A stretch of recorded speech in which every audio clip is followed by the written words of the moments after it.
Hey there everyone, this is Matt for Creative Reviews. Today we're here at Brown's Fairfax Nissan in Virginia, and in front of us we have the 2015 Altima 2.5 SL. Now let's take a look around here on the outside. This model does come with an optional moonroof sunroof here at the top, as you can see. And I would call the styling on this car traditional. Now, if you've seen the new 2016 Maxima, it has a much more aggressive styling than I would say this one has. But I honestly am not the biggest fan here of the 2015 Altima's styling. On the rear, it looks a little bit bulbous to me. And I think that's something they've done away with the new Maxima, which I thought was the biggest looking car. And in the past, even a few years ago, it looked just like a giant bubble to me. And I wish that's something they would carry on when they do redesign the Altima, whenever they choose to do so. As you can see here, it's not as bulbous as it used to be, but it looks a lot thicker in the rear here than it could. Now, I may be talking a little bit about the 2016 Maxima today, but that's just because I'm a big fan of its styling, and that's what I'm going to be comparing all of the 2015 models that Nissan has to, because they did the redesign so well, in my opinion. Now, the lines are very distinct here. We're going to go over to the 2016 Maxima just to show you very quickly. That's what it looks like.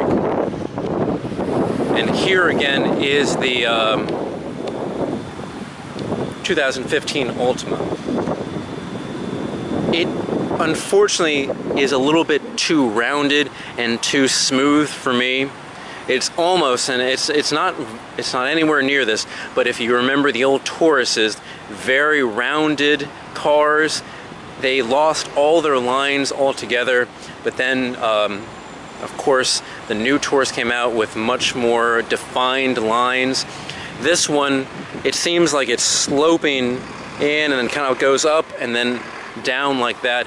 It's not one of my favorite styling, exterior stylings on a car. In fact, if you look here, it almost reminds me of the old Infinities with the kind of protruding sides here on the front. And of course, it would resemble it a little bit.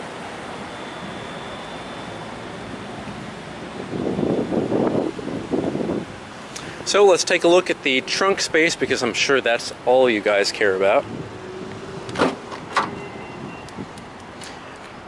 I'd say it's about standard trunk space for anything you'd need in this type of vehicle. You can put the seats down in the back 60-40 split, or put it all, and you can stick whatever you need back here. Nothing special whatsoever back here. Let's take a look here in the rear. Nice soft touch plastics, but unfortunately you will be touching this, and I can understand why down here, if you bang your knee and your foot, this would have to be hard plastics, but here I wish they would have put something a little bit softer here, just so you know, you didn't have to touch it. And again, I don't really like the patterning they used here. It almost looks like a wire mesh if you were to look at it closely, and it's not something I would like to see here. I prefer they would just do a flat color rather than try to put a pattern in it.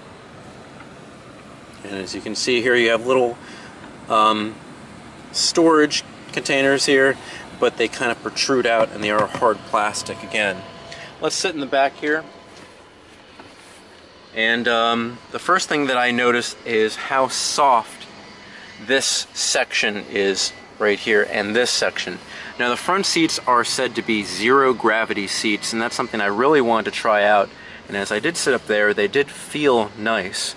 And back here, of course, you can't adjust these seats. You know, they are rear seats, and just like in most cars, you can't adjust them. they do feel nice. The bolstering and lumbar support is adequate. It's not really getting in the way. I would say it's a comfortable back seat, but of course I haven't sat back here for a road trip amount of time. You can pull this down here showing your cup holders, which do have kind of a rubberized bottom here, and I'd say you can fit a normal size cup and maybe a big gulp. I'm not sure why they didn't have it be both the same size cup holders, and actually if you were to put one cup here, you can't put another cup here, you can only put something else. So if you have two passengers here, only one of you is putting your drink here, unless you have two Red Bull cans, those very slim cans. But of course, if you have something with a lid, you can always put it right here. A bottle or some type like that would fit perfectly here. But I know that they would like to have this separation be as slim as possible so you have more space for the people, but you know, you're cutting out something that I don't know, I carry water with me all the time, and I wouldn't like to share that space with anybody, but then again, I'm very greedy. So you have two pockets back here, and while I say that is probably a very boring thing to mention, some cars I've seen only have one pocket, so that means if your other person here has put all their stuff in that pocket, you have no space. I don't think there's any reason why you shouldn't have two pockets, because, you know, people carry a lot of junk with them, and I think they always need space to put that junk. So as we move to the front here, this is again something I wanted to test out, these zero gravity seats.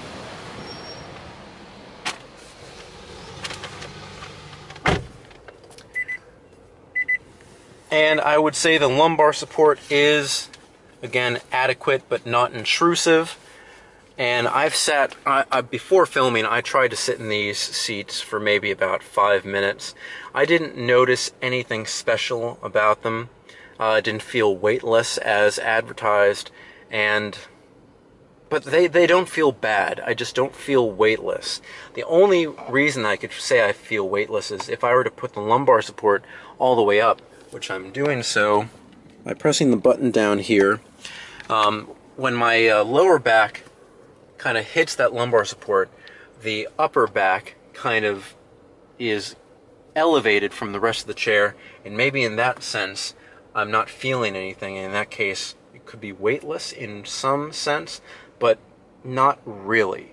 And I know they call them zero gravity seats to help with your commute and when you drive the car, but I wouldn't say they're that big of a difference compared to any other car out there. Now here you do have a nice leather. They feel nice. Good side bolstering here, not too much, but I'd say, again, average compared to most cars. You have your two gauges, your real gauges here, and you have a small LCD screen, the smallest LCD screen for information that I've seen. I've taken a look at the Rogue, the 2015 Rogue. It was all the way down here, double that size, and the 2016 Maxima, which again I'm comparing to, was even larger than that. I prefer them be larger because these, they don't catch glare. It's a very sunny day and you can see them from all angles. I think they do that really well. But again, bigger is better in all cases. Let's take a look down here.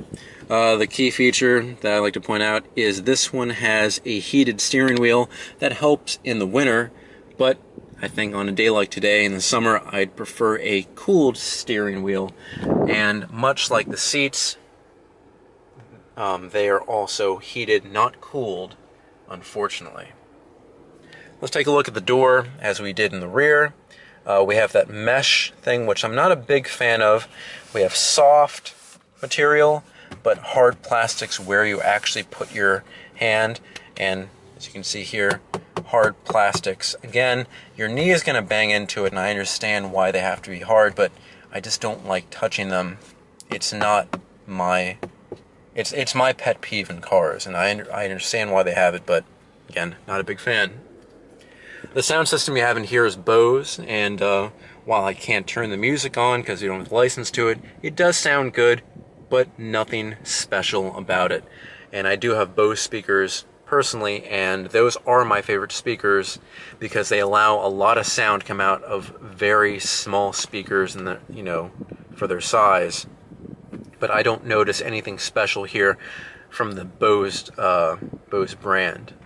Here you have your screen for your infotainment, and while again Maxima, they have a little control feature here which you can play with. Nothing here, so you'll either have to use the quick access buttons on the steering wheel, or you'll actually have to touch the infotainment center here, the physical buttons, or the screen itself. So let's see if we can go home. We have map, navigation. Okay, here we go. So what you have here is you have all your radio, you have navigation and map on the screen. And I wish that this was angled a little bit towards the driver, but it is smack in the center of the passenger and the driver. I, again, prefer it to be angled towards me because I'm the driver and I would need that more than the passenger, I would say. Here you do have some storage for your smartphone or whatever you like to put here. You have USB and auxiliary connections. And you have your cigarette lighter, which now everybody uses to charge their devices.